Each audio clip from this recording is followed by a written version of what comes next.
comment être parmi les 10% qui passeront pro? Vous voyez, il y a beaucoup qui jouent maintenant en sélection nationale, que ce soit bon, en Afrique généralement, et ouais, ils sont dans des clubs amateurs en Europe. Mais du fait que le pays n'a pas assez de joueurs, on le convoque, il est là, et bon, il est dans des structures, il s'entraîne régulièrement, mais il n'est pas encore professionnel. Donc, beaucoup sont dans vos pays et ne sont pas encore professionnels, parce que ces gens-là, ils n'ont pas respecté des codes. Pourquoi les bons joueurs ne signent pas souvent en pro? Ils sont bons, mais ils ne signent pas en pro. Vous saurez tout au travers de cette vidéo, donc suivez du début jusqu'à la fin. Si tu es un footballeur, en tout cas, reste sur la vidéo. Peut-être que tu es très bon et tu ne signes pas pro.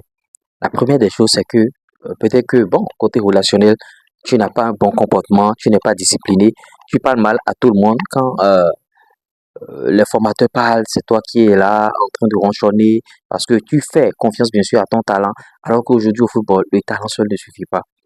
Ou bien, bon, quand l'entraîneur veut changer quelque chose, bon, ou bien toi, tu es en contact avec le président et c'est toi, tu parles avec le président, tu ne causes pas avec l'entraîneur. Cet entraîneur ne voudra pas, bien sûr, travailler, crapahuter pour que tu puisses atteindre un niveau donné. Ou bien, à la fin de la saison, quand on va lui demander quels sont les joueurs maintenant qu'on peut promouvoir en équipe première, il ne va pas te citer, il va te laisser parce que tu aurais bien sûr prisé son ego.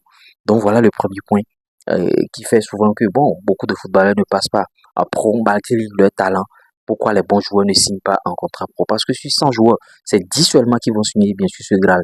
Et je vous ai dit qu'il y a des footballeurs dans vos sélections africaines, mais qui n'ont pas encore le niveau, qui n'ont pas encore signé pro, mais qui viennent. Parce que, bon, peut-être que le gars, il est en National 2, National 3, équivalent de la 4e division, 5e division, et il fait le job en Afrique. Deuxième des choses, vous n'êtes pas visible. Vous voulez signer pro, vous n'êtes pas visible. Quand vous êtes un footballeur, il faut qu'il y ait de la communication autour de vous. Vous partagez vos choses, vous créez vos comptes sociaux. Si vous ne pouvez pas le faire, contactez-moi au plus 229 01 53 63 à 87 30 et je vais gérer votre communication. Mais c'est pas gratuit, s'il vous plaît. Maintenant, ne venez pas m'embêter, ne venez pas m'embêter. Vous voyez, on va bombarder votre communication, vous serez visible sur les canaux digitaux et les gens viendront vous voir. Les gens vont taper à votre porte. Si vous n'atteignez pas bien sûr ce niveau, il n'y a rien pour vous. Parce que le football aujourd'hui, c'est comme une industrie. Le football, c'est du business. Tu n'es pas visible sur les canaux digitaux. On ne te voit pas. Et tu veux signer le Graal. Tu veux signer le Graal. Il y a aussi l'intensité de jeu.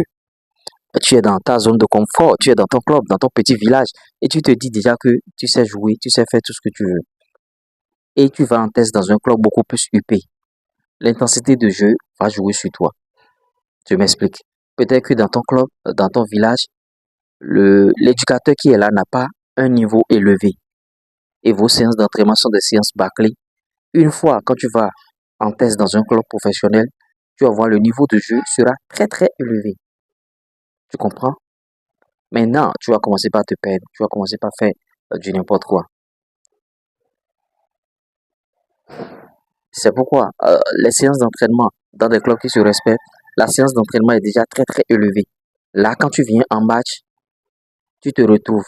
Mais si la séance d'entraînement a un niveau faible, en match ou bien en test dans ce club UP, tu vas te perdre. Tu vois. Donc voilà l'un des points encore. L'intensité de jeu, la discipline, visible sur les canaux digitaux. Parce qu'on veut seulement 10%. Sur 100 personnes, c'est 10 qu'on veut. Pour signer ce Graal. Et tu vas jouer avec ça. C'est pas bon. Il y a beaucoup de footballeurs ou bien beaucoup de parents. Ils pensent que bon, quand le petit est déjà dans un centre de formation, tu peux être au centre de formation du Paris Saint-Germain et ne pas devenir joueur professionnel. Tu peux être au centre de formation du Real Madrid et ne pas devenir joueur professionnel parce que tu n'as pas rempli des critères. Parce que il y a des codes que tu n'as pas bien sûr respectés. Maintenant, quand tu ne passes pas pro, généralement, qu'est-ce qu'ils font? Parce qu'à 21 à 23 ans, il faut que tu libères les chambres. Bien sûr, au centre de formation. Si tu n'as pas un bon argent pour te trouver un club quelque part rapidement, un club amateur, généralement c'est ça. C'est un club amateur que tu vas trouver. Si tu n'arrives pas à signer un contrat pour le Graal dans un grand club, tel que Paris Saint-Germain, Marseille, Barcelone, tout ce que vous voulez, Real Madrid, ton argent va te trouver un club amateur. Maintenant, exception, tu peux aussi trouver un club professionnel. Si ton argent est bon, si ton club professionnel formateur ne t'a pas pris, ton argent peut te trouver un autre club professionnel. Vous voyez, ça dépend de la chance de chacun. Il y a certains, ils ne font même pas le parcours, ils ne font pas centre de formation, ils ne font pas ces blablabla là. Naturellement, ils ont le don. Et ils viennent au niveau pro et on essaie maintenant de les polir.